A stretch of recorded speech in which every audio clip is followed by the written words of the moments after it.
I think almost everyone has run into this situation at some point. A designer comes in and says, let's change the color, let's make the cars a little lighter, let's reduce the border contrast, let's make the radiuses softer. And if after that you start digging through the app, looking for every place where a specific color is used, this video is gonna be very useful for you. And it's good if that color was at least moved into a variable, because otherwise the task becomes very more interesting.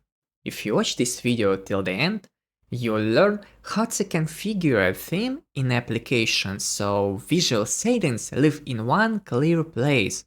But more importantly, I'm gonna show you the actual idea behind designing an extensible design system that can survive design changes, stay convenient for developers, and integrate normally into almost any project. If I get you interested, support the channel with a like, subscribe, and let's get started. Hello, my name is Eugene and I am Principal Front Engineer.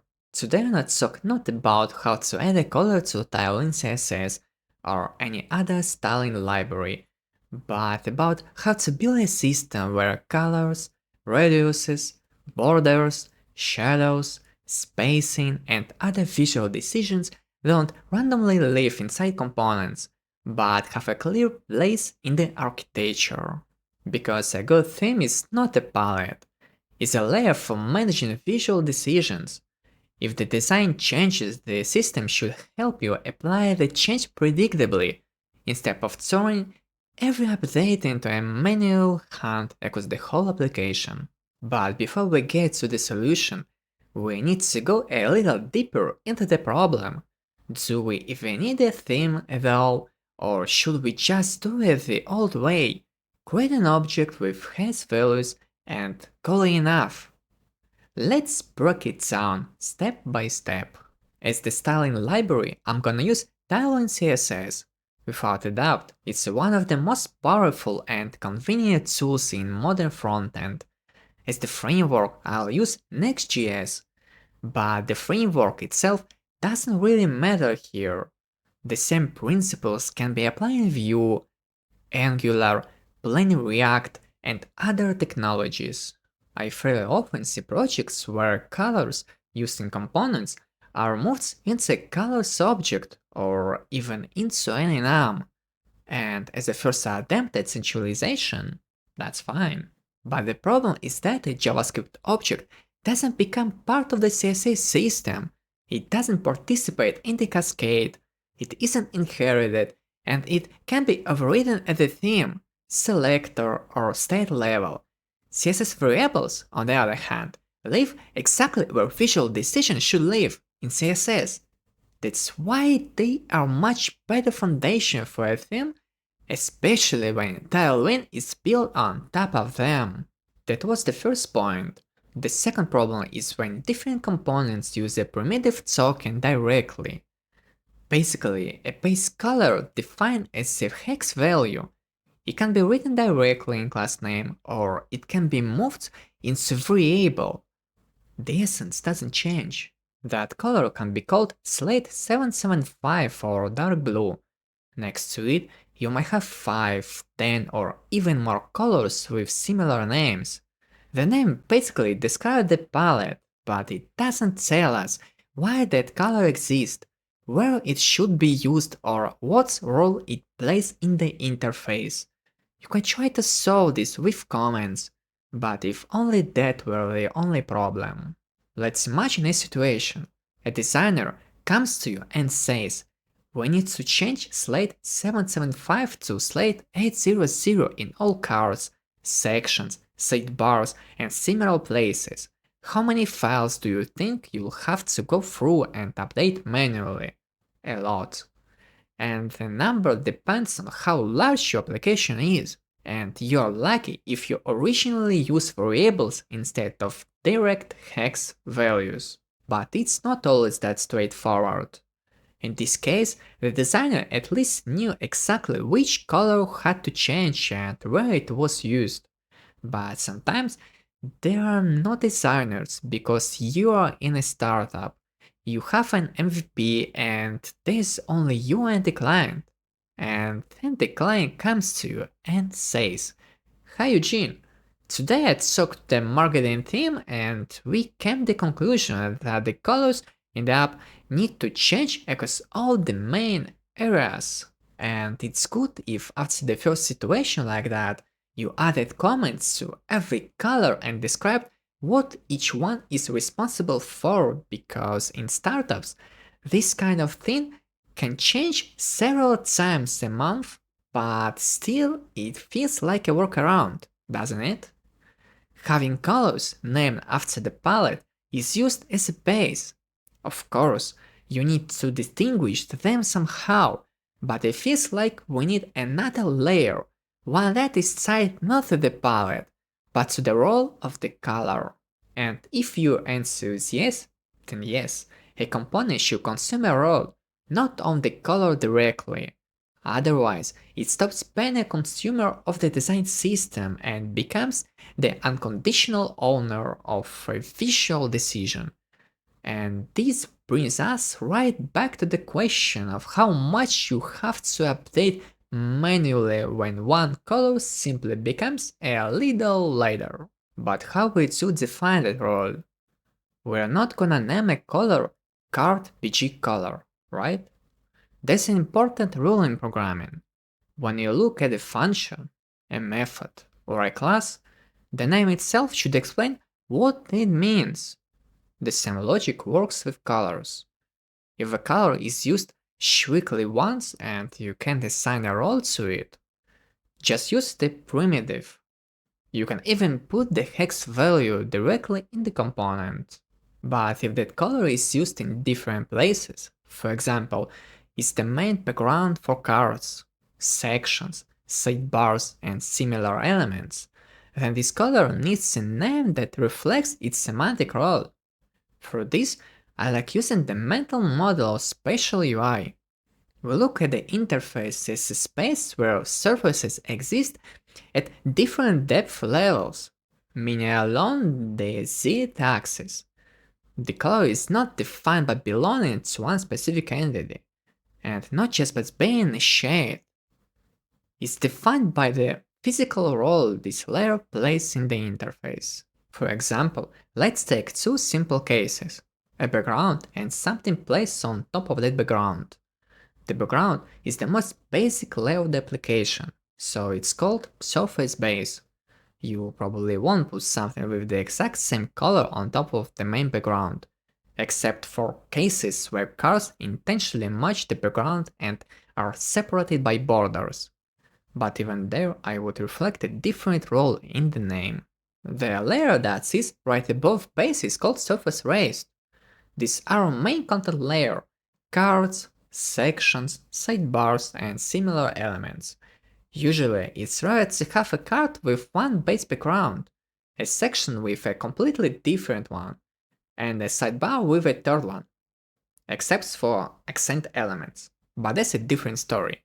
Otherwise, the page very quickly starts looking like a Christmas tree. And when we look at a set of colors like this, we immediately understand what job each one is doing, just like in the example of a function.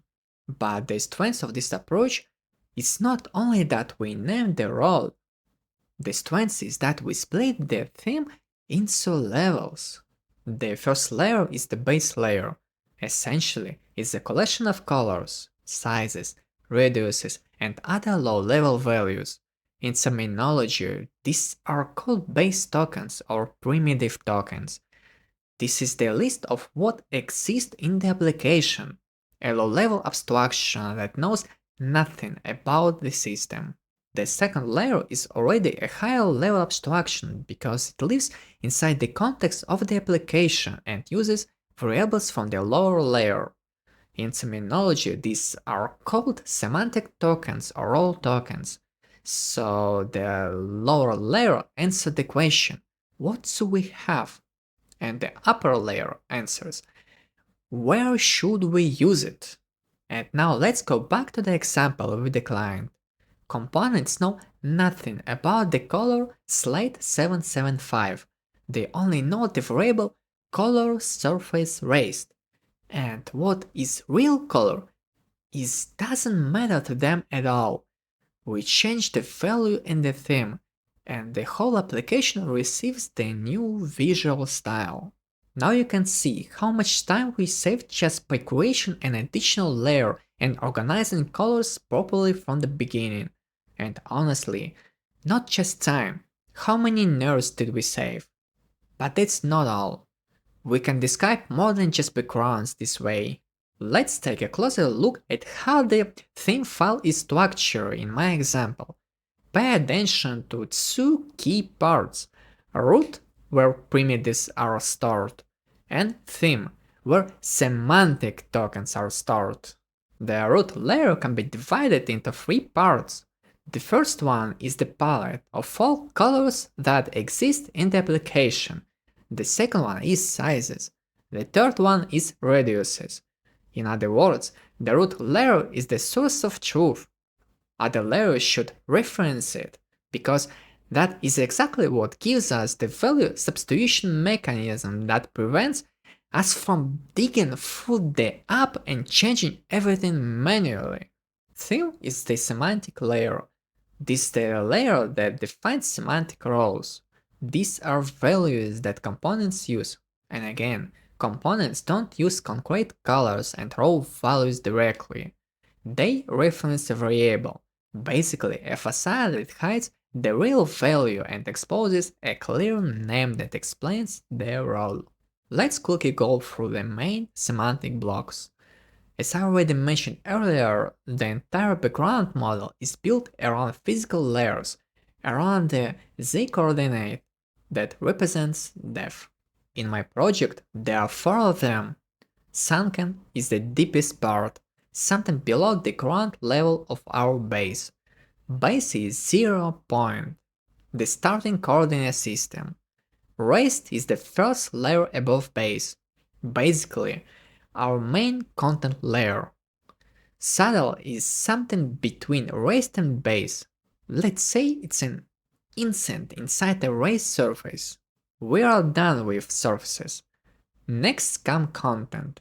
Content is the text and other elements placed on top of our surfaces.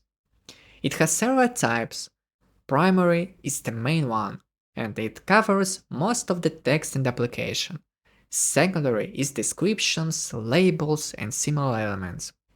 Muted and inverse are more specific cases. The last main blocks is radiuses and spacing, and if we are being honest, in terms of meaning they don't add new semantic compared to root. This is more about how Tailwind creates the utility API for theme. If we want clean classes like gapMD, PMD, roundedLG, and so on, we need to follow the naming convention for variables. You may ask, why do text and surfaces have semantic meaning, but radiuses and spacing don't? For example, why don't we create radius surface raised? It often happens that the main card layer has common borders, a common radius, and sometimes common padding. At first glance, that sounds reasonable, but once you start actually working with it, the first problems appear. If you go deeper into the card, in my example it can be standalone or nested. The radius is already different, so we can't create one universal rule called radius surface raised. Sections also has variants that affect the radius. Remember, a semantic token should not exist just to cover one case that happened once. Otherwise, it doesn't make sense. If we need to describe styles only for one specific card, it's better to use collocation and create those styles next to that card, while still referencing our semantic layer. But this rule applies to individual properties separately. Very often we have situations where the set of properties is almost the same, but for example only the radius or pattern is different. If we keep writing the same things again and again, just because one property differs, this is already a direct violation of UI. And to avoid that, a third layer appears. These are no longer tokens, but style compositions. Here we discover a reusable set of something like surface raised, then simply import it into the component that needs it and place it into class name. But you may have a logical question. How do you avoid the case where the base composition has an actual large radius, but a specific component needs a large one? Is a schwing. We're gonna have duplicated classes. Which one will actually be applied in the end? For this, people usually use the CLSX and Tailwind merge combination. CLSX helps you conveniently build conditional class names, and Tailwind merge resolves conflicts between Tailwind classes and keeps the class that should win. In modern Tailwind development, this is almost a de facto standard. In other words, tokens describe repeated visual roles, while composition describe repeated combinations of visual decisions. And one more important point, colors become semantic almost immediately, because their meaning depends on the role. But spacing and radius can stay as scales until they become repeated decisions of a component or a layout model. That's it for today. If you found this video interesting, hit the like button, and if you don't wanna miss future videos, subscribe to the channel. If there's a specific topic you want me to cover, let me know in the comments. Wishing you clean systems and good projects. See you in the next video.